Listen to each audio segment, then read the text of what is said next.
Welcome to another podcast with CanScribe. Today we're with Christy here. I'm very excited about this. We're speaking with someone who, I'm not going to try and steal the intro here, but someone who's worked as a virtual assistant and has done kind of a little bit of everything, which is really, really exciting, I'll say.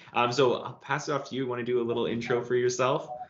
Sure. So my name is Christy, and I built the company Lumiera Solutions, and did it a couple years ago, actually, after a car accident. Needed to find a different way to work from home that allowed me to have some flexibility in my schedule, and that also let me be mommy. And so I built an online virtual business doing administrative support. And yeah, I've been doing that for the last 3 years. It's gone through a lot of iterations and versions of itself. It's migrated and changed and evolved as my skill set changed.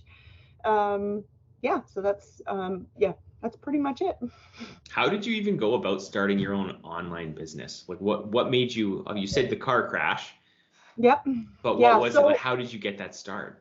Yeah, so I did have a little bit of a head start, which was really helpful. I came from an admin background, so I worked in a hospital for 15 years as both an admin and an executive admin. So I built in some of those skills a little earlier in my career. Not that I think you couldn't learn them, as you start this career. It's definitely an evolution, and I think probably one of the best things that you need to be in order to do something like this is to be willing to learn and interested in constantly evolving. Things change really fast, but um, probably so I was in the car accident in 2015, and like I said, it was time to get ready to go back to work, and I just knew the environment I was going back into wasn't the right fit for me anymore. So I had a person who I did some courses through when I was in the corporate world, and she actually presented a program that was for becoming a virtual assistant, and that was actually how I got my start. And I went, well, that's kind of a neat fit. I've got flexibility. I can do it my own way, work with the people I want to work with. And she gave you kind of the foundational tools to get started. There's a lot of different programs out there, similar to like the one that you guys have, that prepares you for stepping into being an online business. And honestly, it was my curiosity. I just wanted to learn more.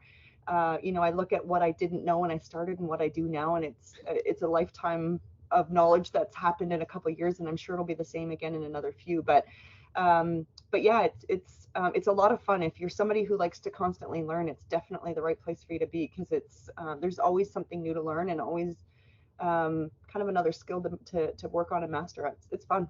Mm-hmm. I love the virtual assistant sort of career path, because there's so much to it, and there's so many different things you can do. Like, you can specialize, you can be a generalist and just kind of do tasks. And I think it's super interesting. That's one thing I like about our program, is we don't focus on one thing. We teach a lot about a lot of things, so people can go, at the end of the day, most people don't know what they want to do. They just do things. The first thing we ask kids when they graduate high school is, what do you want to do with your life? And we expect them to make a decision and know, which is crazy to think that we do that. But that's why I think it's so interesting that you can, start one thing and go, oh, I like this part of my job. Maybe I should specialize in that, and then do that for other companies. And a lot of times you can earn more money specializing and becoming an expert at one thing. But I love that part of being a virtual assistant. Have you kind of done that sort of same process as, finding out what you love? 100%. I think one of the best pieces of advice that I got, and it's something that I think is really important to learn, especially towards the beginning of your career, is to when you're naming your business and you're thinking of the type of business you want, make sure there's a lot of room for flexibility in there. Just as an example, my business is called Lumiera Solutions, and I can just about jump into any niche. I can jump into any skill set, and it doesn't affect my name. I don't have to change and rebrand my business, which was a huge thing that I learned at the beginning, and I'm so glad that I did.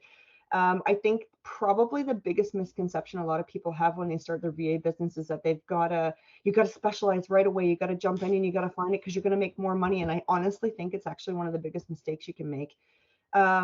the only way you're going to figure out what you like to do and what you don't like to do is by doing what you like to do and what you don't like to do. So I'm a huge, a lot of my first clients were really patient, and they're like, I also was very upfront with them at the beginning. And if I didn't know a specific skill set, I would say, hey, listen, I've never done this before, but if you want to be patient and kind of show me how you do it, I'll learn it. And then, as we go, we'll kind of figure it out and master it. Was honestly the best thing I could do. I think lying and telling somebody, how to do something and it's going to be perfect, and then trying to figure it out on the spot is really stressful. And I found that, honesty was always the best policy. One of the other things that I think is also a really good stepping stone, and I apologize if this isn't how you teach it at your program, but I actually think working with an agency, not necessarily an agency, but working for a company that has a couple different VAs, working with them to kind of learn their process and how they manage it, on a big scale, was probably the fastest learning experience I had.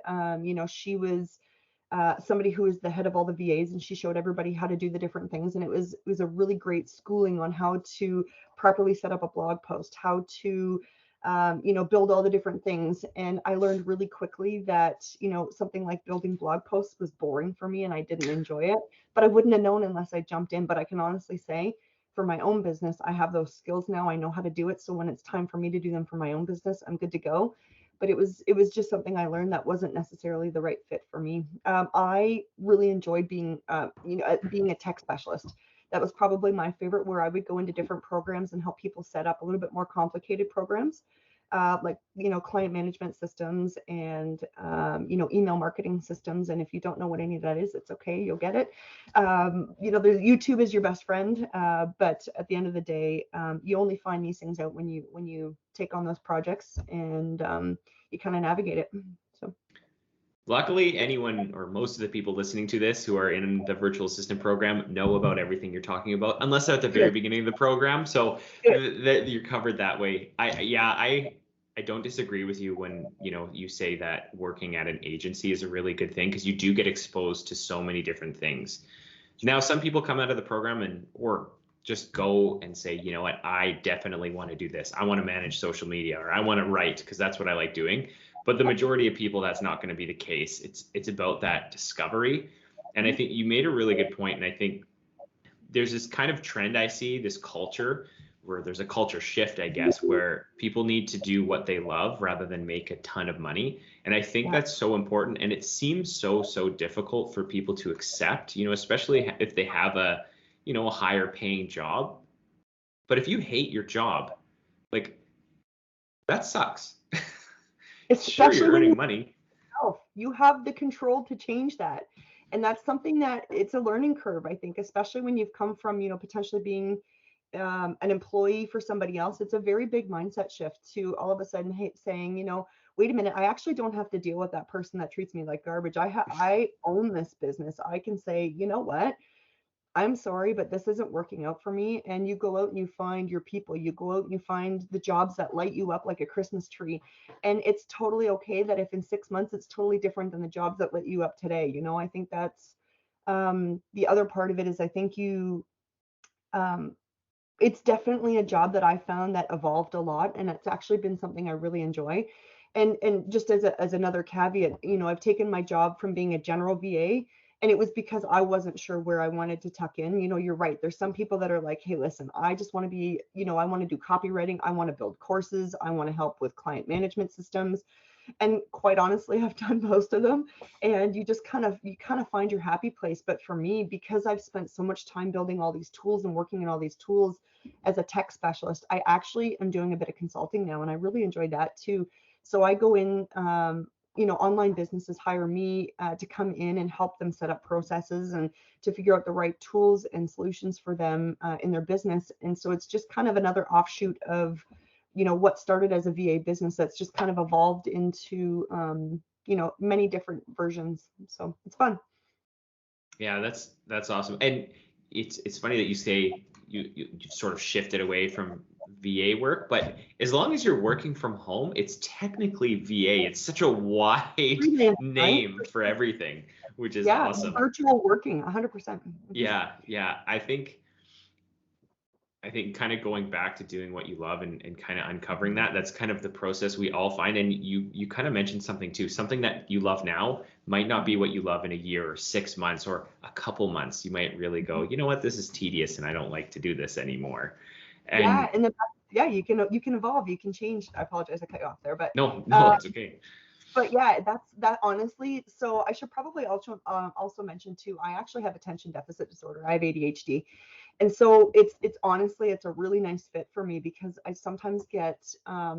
get a little stagnant. And so one of the things that actually ended up being a really great solution for me was not just to only work with coaches or not to just work with being a tech VA. Sometimes I'll actually bring in a couple different jobs for a couple different reasons, just to keep my interest peaked, and it's worked really well for me. So I do a little bit of consulting. I also do a little bit of VA work and OBM work. I kind of do a little bit of both, but so I kind of have a couple different facets. I market one specific thing just because obviously that's easier instead of trying to market to everybody and marketing to nobody and that whole conversation.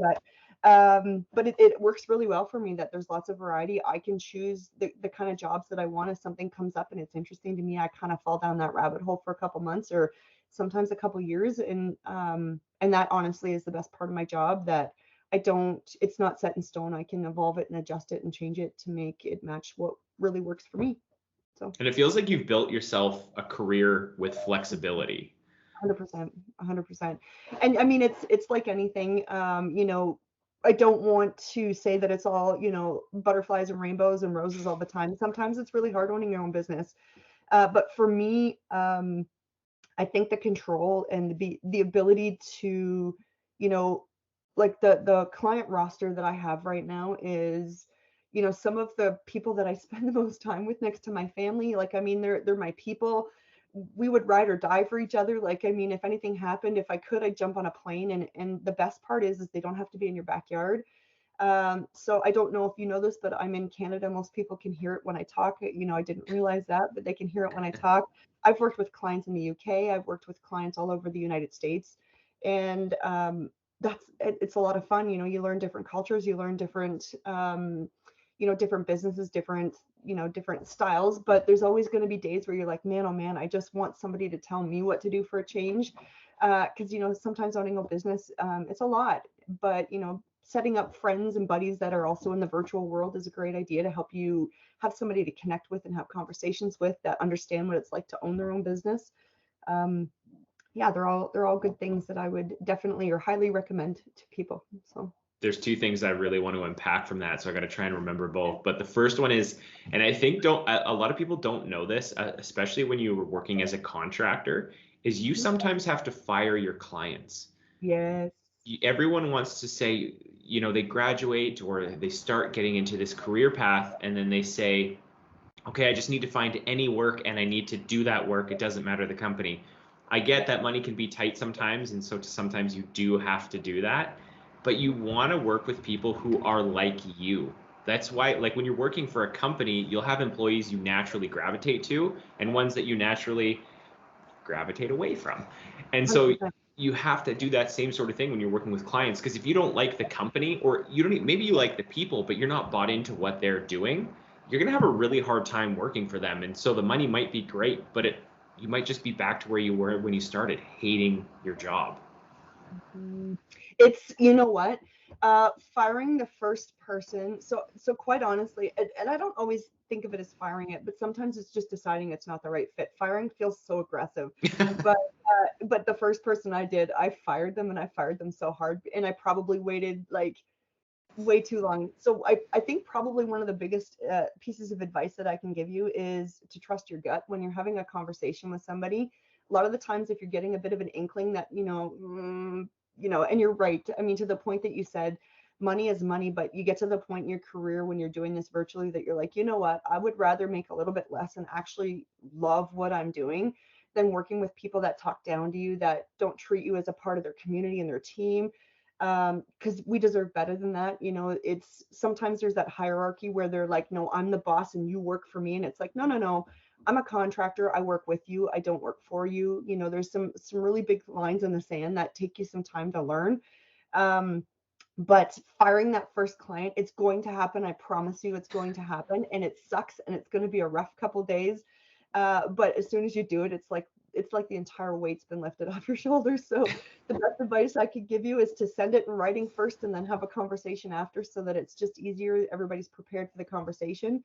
Always be respectful and respond, or, and thoughtful and kind. Don't burn any bridges. But this just isn't the right fit for me.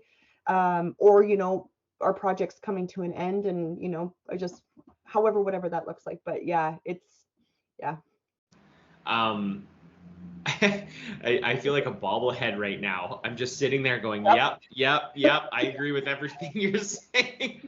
Yep. And people too, I think it's probably worth highlighting, even if you're not going to work as a contractor Mhm. and you want to work as an employee, when you're in that hiring process, it's not just them interviewing you. That's how everyone kind of sees it. Like, I'm going into this interview, I have to have a good impression, but they have to have a good impression with you too. You should never really, unless, again, if you absolutely need the money, put on that caveat every single time, but you should be interviewing them. You should be coming prepared with questions to grill them. Ask the interviewer, what do you like working about? Or what do you like working here for? What do you believe in this company? Because if you don't ask those questions, you're just doing something to do it. You're not doing something for the value of yourself, which I think is really important. So make sure you're interviewing the company.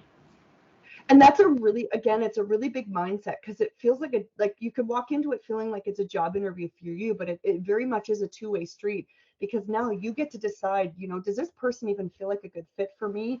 Is this somebody who I believe in, who I can stand behind? If they're, whatever it is that they're selling, is it even something I care about or I'm interested in? And like you said, at the beginning you may take that job even if you're like, heck no, I could care less.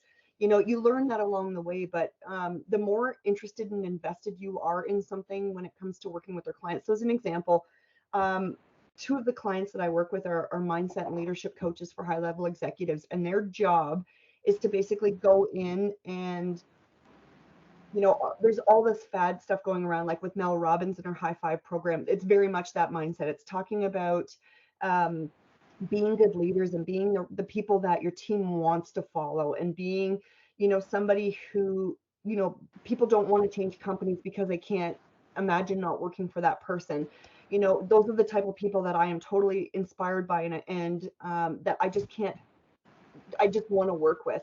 But one of the most interesting questions I was ever asked from a client, because like you said, it's very much a get to know you session. That's why I actually call my discovery calls get to know you sessions, because it's not an interview. It's not, it's not them saying, this is what you're going to do for me. You're going to do this and this and this and this. It's very much a conversation.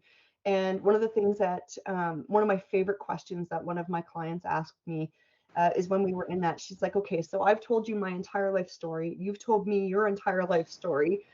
Is my mission something that means something to you? Is it something that, like, and she used some colorful language, but she said, is this a heck yes or is this a heck no? She said, because if this is anything but a heck yes, then we're not the right fit. And I respected her so much for that, because she wants somebody that is going to champion her program, and with her clients.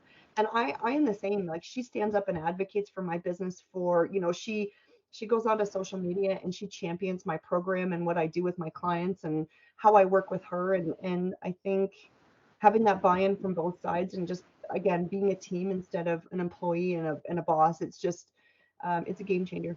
Mhm. I completely agree. And I always take that into like your personal life as well. Like, you're not going to keep Yeah. people in your life that you don't like hanging around with and aren't going to be there for you. I know so many people who are like, all your friends in your life, would they die for you? And they're like, Mhm. yep. And Yep. you would die for them? Yep. That's what you want in your business as well. Maybe dying for them is a little bit excessive, but not really. Like, you kind of want to be friends, or at very Yeah. least very friendly with You these have, people. yep. You have to be, because you see each other through your best and worst seasons. Like, as an example, one of my clients, her mom just passed away, and it was very much a rally the troops. We kind of all, like, I ended up doing things for her. Like, I helped them put together their mom's guest list for their funeral. I helped them stream her mom's funeral. Like, that's not my typical job description, but it was a non-negotiable. I was just, what do you need? How can I help you? What can I do? And it's funny, going back to that first client that I fired, that gut check that I knew was going to be an issue. I'm a mom, and it's very important to me that, family comes first, no matter what. I do my best to be as accountable as I can, but there's always going to be that instance where life happens. And one thing that was kind of one of those core values that I decided was going to be at the forefront was that I was going to always be mom first. And I'll never forget, her and I had our discovery call, and one of my sons walked through. Didn't stop and talk, didn't do anything, just, well, I shouldn't say that. He just kind of did one of these and then walked through the corner, a little wave basically in the corner. And I remember when her and I started working together, one of her first comments was that, I appreciate that, this is meant to be a professional environment. And I would prefer it if your kids didn't ever come into the screen, as part of, being on Zoom calls and stuff. And that's a bit of a gray line, and I appreciate that. Like, I mean, if we're in a professional setting and you're running a course or something, totally understand. Like, there's some boundaries. But if it's just my son walking through our basement and that's where my office is, that's going to happen. Yes, we can have conversations with them about, being professional and that mommy's at work right now, and it's not jumping on my lap and crawling all over me during a call. That's different. But if he needs mom for a minute, and I just need, give me 2 seconds, I just need to, he hurt himself or something like that. That's a non-negotiable for me, and I should have known. That was one of my gut checks, that she's like, nope. Whereas all of my clients now, they're like, hey, how's Carter doing? How did the test end up going last week? They send my kids Christmas presents. Like, I mean, that's the relationship I'm looking at, and that's one of those gut checks that you just don't know until you know. So Yeah, 100%. There's that you kind of said something too that's important. Whether you're an employee or contractor, you as a person should understand what your core values are and live to those. Because when you do that, you can straight up ask a company, say, what are your guys' core values? And if they're not, similar to what yours are, right there, that one question, it's not going to be a good fit. So there's no point. Yeah. And I mean, that's like, we're an online college. We, have to be as professional as possible, but there's also a bit of like, why do you have to be so serious? I like to think that we take education a little bit different because, yeah, we're serious as much as possible, but, I've never had this happen. Well, actually, that's not true. I've never had a kid come in on me, but I have a 6-week-old baby, and I was doing a webinar last week, and I was working from home, and you could hear little Thomas, crying in the background a little bit. And okay, maybe that's not the most professional thing. The door was closed, I was in a different room, but, parents understand it, and it is what it is. If that's what for you makes us not a good college, is hearing 10 seconds of a baby crying in the distance in the background, then you know what, maybe it's not a good fit, and that's okay. And it's okay. And at the end of the day, like my boys, they're just conversations to have too, right? Like, we've even gone so far as talking about, when the doors close down to the basement, mom's on a call, which means you need to be quiet in the house. You need to do whatever you need to do. My kids are a little bit older, so it helps. I've got a 11 and a 14-year-olds, and so they're pretty good about it. But at the end of the day, obviously I don't want, it is a professional setting for me, but I mean, I also have conversations where, my client's cat hops up on their lap and she's talking to me, and that, like, I don't care. That doesn't bother me. Time and a place, of course. Like, I mean, if she's in a huge big Zoom conversation and she's facilitating a meeting, that's probably not going to happen. But I mean, at the end of the day, if we're just having a touch base call and my kid needs to interrupt me for something because, something scary happened to him at work, then you know what, give me 2 seconds.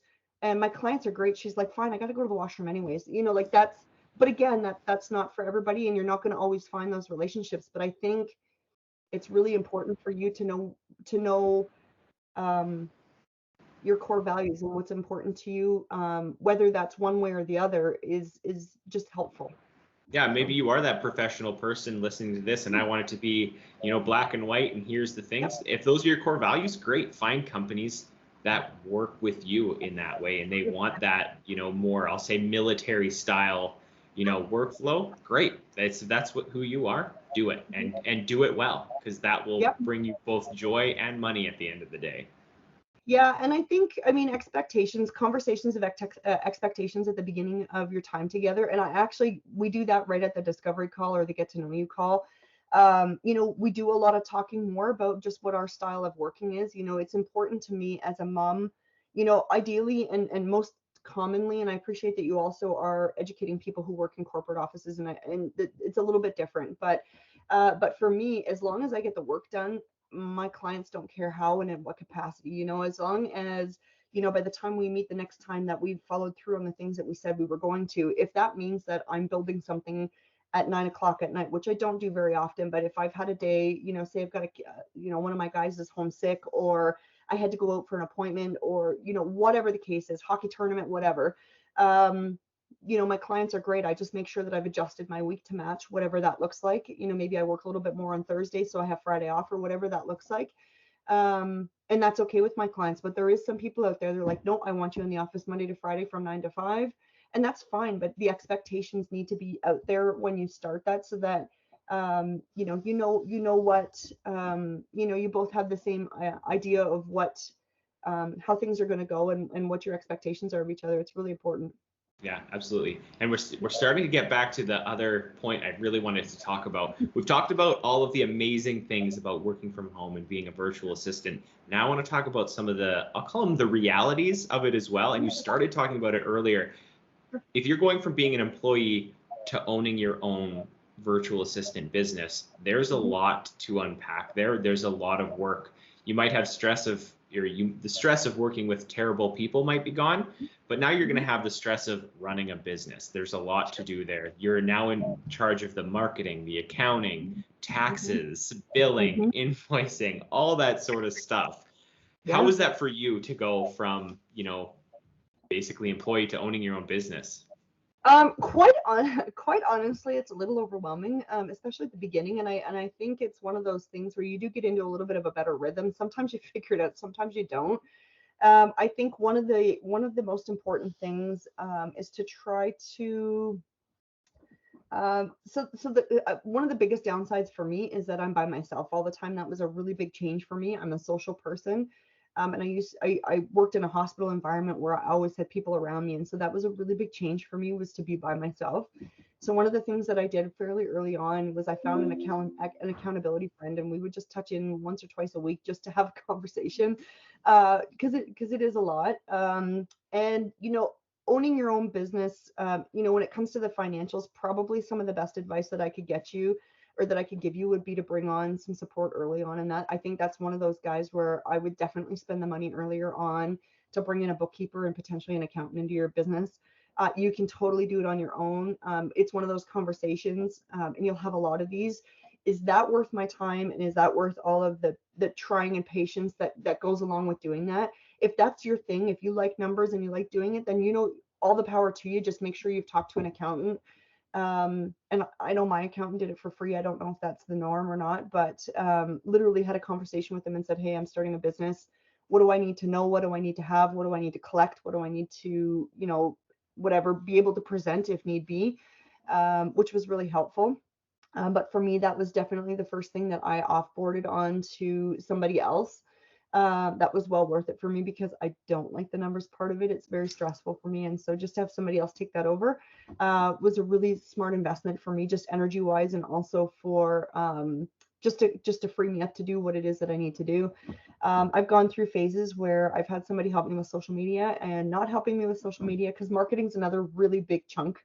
It's really easy to get into other people's businesses and forget about your own. And so one of the other things I do is I try at least twice a month, to set aside a half a day, maybe a full day, just to do stuff for my business. Because at the end of the day, you can work for other people's business, but if you're not out there sharing what you do and how you do it, then it's hard to drum up business that way. I was lucky. I got a lot of referral business at the beginning, so I would work with somebody and they would know somebody else who needed somebody, and then I got in with them, and then I just got really lucky. I got in that way. But to constantly keep yourself present is something that's really important. So to have a plan, I think, is probably the biggest advice I would give you. It's hard, honestly. It's a really big learning curve, and probably the hardest learning curve is to wear all the hats as a business owner, especially at the beginning.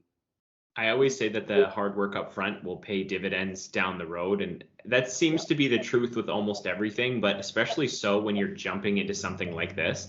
And I think it's really, really important. A lot of people want to become a virtual assistant to work part-time. They want to do 20 hours a week, or, whatever it may be. But I really think it's important, when you start your own business like this, work 40 to 60 hours a week as hard as Mhm. you can to get yourself set up.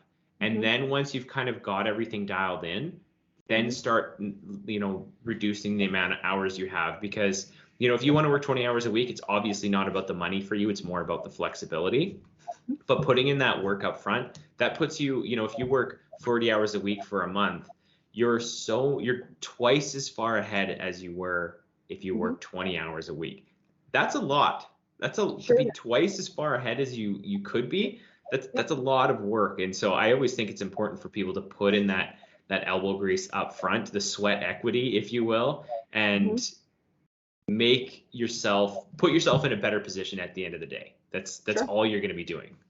Well, and the only other thing too that's really tricky too at the beginning, and it's one of the traps that I fell into, is that I felt like, okay, well, I can't actually get started until I know everything about email marketing, and I can't get started until I have all my social media posts ready to go, and I can't get started until I have a contract, and I can't get started until I have an online calendar, and I can't get started. And quite honestly, it comes down to, you can't get started until you have a contract. Like, as far as I'm concerned, you just have to have something in writing to say, this is what our terms are between the two of us. This is how we're going to do it. And everything else after that is just part of the process. And I really got stuck in that analysis by paralysis, or paralysis by analysis situation at the beginning, where I really psyched myself out. I was like, you start doing research on VAs, and you can very, very quickly and easily fall down a rabbit hole. And that's why, if you don't have a really specific and clear idea of what you want to do for people, jump into some job boards, I think, is a really helpful thing. And again, it depends if you're hiring, or if you're looking for a job in a corporate world versus kind of in the freelance world or the online world.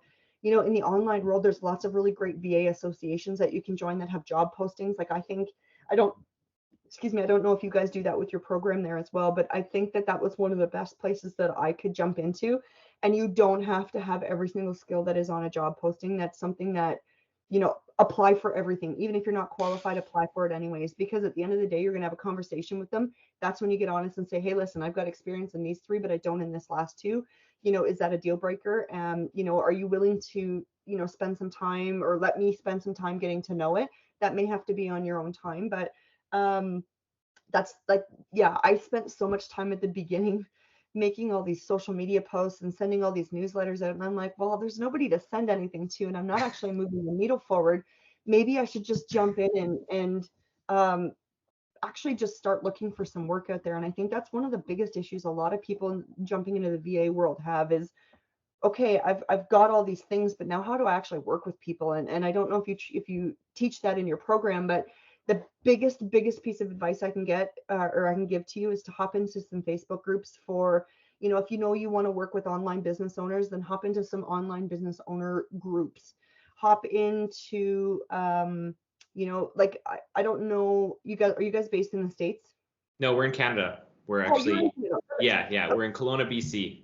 Awesome. Perfect. Okay, I'm in Ontario. So one of the things, one of the great associations, there's something called CAVA, CAVA. It's the We Canadian recommend Association. them highly. Yeah. So Tracy was actually one of my first coaches. So Okay. Tracy is amazing. But anyways, they have job boards. The IVAA is also a really fantastic one. Um, I don't know if you know, do you know, bear with me here. Oh, and of course I can't think of her name now. Oh my gosh. She's from out east. She's actually was the agent, one of the agencies I worked for. So, Is doesn't it matter. Rosapel? No, she's actually a really good friend of Tracy's. Isn't that terrible? It's just, I'm on the spot and I can't remember her name. It's all good. But anyways, Tracy actually reviewed our program. She was it on came our yesterday. pack review. Oh, did she? Oh, Yeah, wonderful. And you know yeah. what? Tracy's brilliant. Like, she knows so much about being a VA. She's a great mentor. If you ever get out into the real world and you just kind of want to talk to somebody about, okay, now what? Or I'm having trouble. How do I figure this out? Or because that sometimes happens where you've got all the information, but sometimes you still need that extra little nudge. Tracy was really helpful for me with that. But at the end of the day, those associations, it's a great place to find job postings for online businesses. Some of them will be relevant to what you can do, some of them won't be, but it's a really great place to kind of just get your feet wet and start. She teaches you how to answer those requests for proposals, and yeah, it was a really good stepping stone for me to getting into building confidence of what it, I needed to do to get started. So, And mhm. I'm very happy to say that we teach everything that you've talked about. We talk about creating invoices, how to Good, network, where to get good. started, and we actually we offer as a college unlimited graduate support for life. Awesome. So we always actively try and connect with employers. So we can Mhm. say, here's a list of employers that really want our graduates, and you can apply with them. And then we also give them tips and tricks, updating the resume and cover letter as well, because those are so important. And how to, Mhm. everyone just writes a resume and cover letter, but they're not really effective. And we really put Mhm. that extra focus on making sure that it's directed to each employer, Yep. and just kind of we walk them through that whole process in the Yep. program and then afterwards to help them, be as best suited. I also wanted to kind of, I'm a big advocate of this when you don't feel like you're an expert in something. You were kind of talking about, there might be three things that they need, how to do two, but you're not sure Mhm. about one. I'm a big Mhm. fan of, to try and get that job, proposing Mhm. project-based fees rather than strictly hourly, because a lot of companies will be like, well, you don't know how to do this, so I don't Yep. want to pay you per hour. And you can say, well, I won't bill you for it. And oftentimes they'll be like, you might. Yep. And so I'm a big fan of saying, well, I'm going to do it at this project fee. Here's my proposal. And then they're Mhm. like, okay, great. That's a great price. And, your hourly at the end of it might be a little bit less than you would have liked it to be, but now you're getting the job and you get to And still be paid to learn. I was just going to say, and the experience of being, of learning that software, it's one of those things where, I've always got a list of about 30 programs that I want to learn. And that's just the nature of who I am and what I do. And there's some things like, just as an example, if you learn MailChimp, which is an email marketing program, you can transfer those skills over to ConvertKit, over to MailerLite, over to ActiveCampaign, and so on and so on and so on. Like for the most part, once you understand the mechanics of how that works, then you understand the mechanics in general of the email marketing platform. You've just got to figure out the nuances that match that system.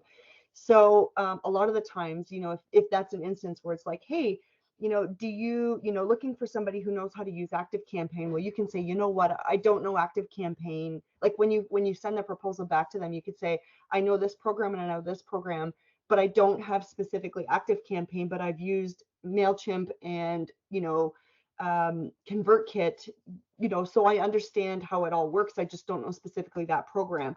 So you do understand it to a degree. It's just that you don't understand the nuances of that specific program. So you do know it. So yeah, so I think it's really important to, if you're responding back to an RFP, which is basically just a job posting for somebody online, um, just to be honest and say, listen, I've got this and this, but I don't have this. Is that something you're still interested in?